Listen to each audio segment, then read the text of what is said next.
débat qui n'est pas fermé. La gratuité, c'est un vrai sujet politique. Est-ce que gratuité des transports publics signifierait un pouvoir d'achat plus important pour certaines familles, et puis aussi des nouveaux usagers, parce que ça serait plus facile, etc.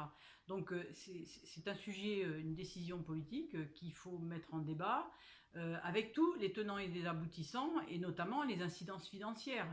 Si on ne fait pas payer aux usagers le transport, il faut le faire payer par quelqu'un d'autre.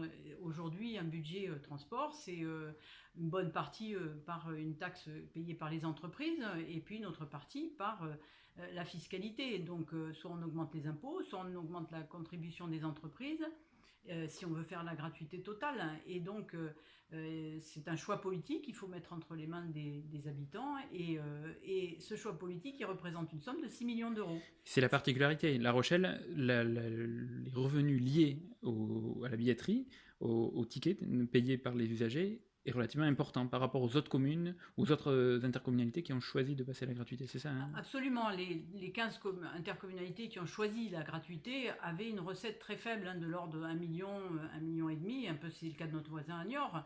Et donc on trouve plus facilement 1 million, 1,5 million dans un budget d'agglomération que 6 millions à renouveler chaque année.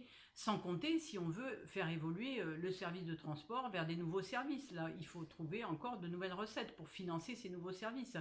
Et puis, il y a un sujet aussi qui est important, c'est l'offre de services de transport à La Rochelle, qui est quand même assez différent de ce qui se fait dans les petites agglomérations.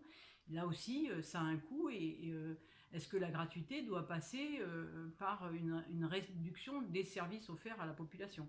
C'est un vrai débat politique, et on va le mener, on va s'y confronter, et on est en train d'accumuler tous les arguments, les éléments financiers, pour pouvoir le mettre en débat sur une question qui sera tranchée par nos successeurs.